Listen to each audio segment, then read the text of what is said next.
Alright, on this I am going to do a little bit of voiceover. These barbell power curls. Reason we put power curl is because you see how there's a little tempo in there. So these aren't just isolation or concentration curls. We want to create that rhythm with the barbell to create that power and that explosiveness and really activate those fast twitch fibers. Then we're going to transition right to your curl bar lying tricep extension. So on this, I like to go behind the head. Some people call them skull crushers and go right to the front of the skull. I like to go behind just to get a deeper range of motion on that and a deeper stretch through your tricep. So if you do have any elbow injuries or anything like that, you might want to shorten that range up a little bit. But outside of that, I like to go full range. And then second set, I believe I filmed 2 sets of this one, 2 out of the 4. We're right back in that power curl. I have 95 pounds on the bar, but you see it's more about the tempo. Still keeping good form, good posture, chest up, but creating that explosive tempo on those power curls. The truth is, I'm not really sure what happened. If you came to groove, there's no reason to prove.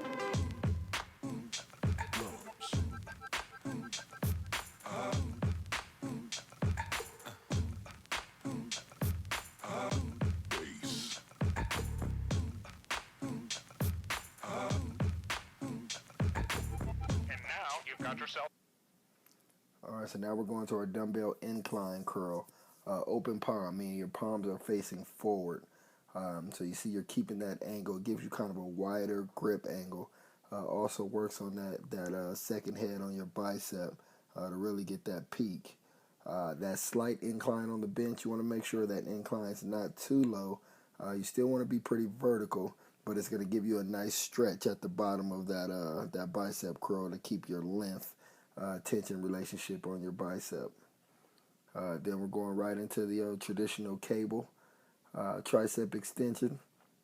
You see once again we're creating that rhythm. Remember, this is an athletic based training program, so a lot of it is tempo, rhythm, not so much the slower maybe bodybuilding traditional type of style, but we want to create tempos on these.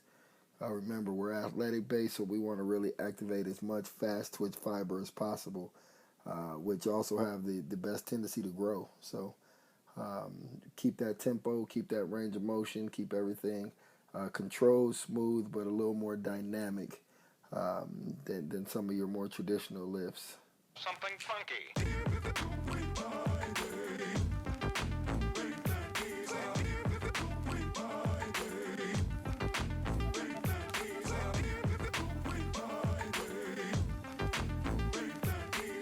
So now we're going to our dumbbell standing curl.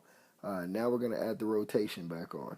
So at the bottom of the lift, you want to come up more in a hammer curl and then rotate at the top point to really hit that peak. Once again, you see the tempo on that. Keep your arms. You want to get a nice extension at the bottom. You don't want to shorten them too much. And you also want to kind of keep those elbows tucked by your side. So that way you're not using too much shoulder in that bicep curl. Then we're going to come right back to the rope, but now we have a single arm extension, and you see the angle of the arm is more of a hammer angle, extending down through that tricep. So almost like a kickback more than a traditional tricep extension. This is really going to isolate that tricep and really kind of finish them off.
Do it again. You know what I'm saying?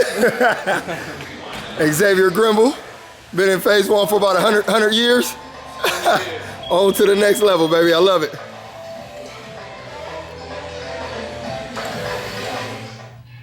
All right, so it's a wrap. Biceps, triceps done for the day. So day 5 of the athletic-based training program is complete. So now I'm just gonna transition, relax a little bit, go right into the static stretch and a little foam rolling, a little self myofascial release. Just kind of get some of that soreness out, make sure that the body's recovering, make sure supplements, nutrition, make sure everything is intact so you can recover. Next workout, day 6, you know what it is, speed endurance. So that's the one. We out. That's all about the cardio, all about the conditioning. So, bis and tris done. See you on the other side.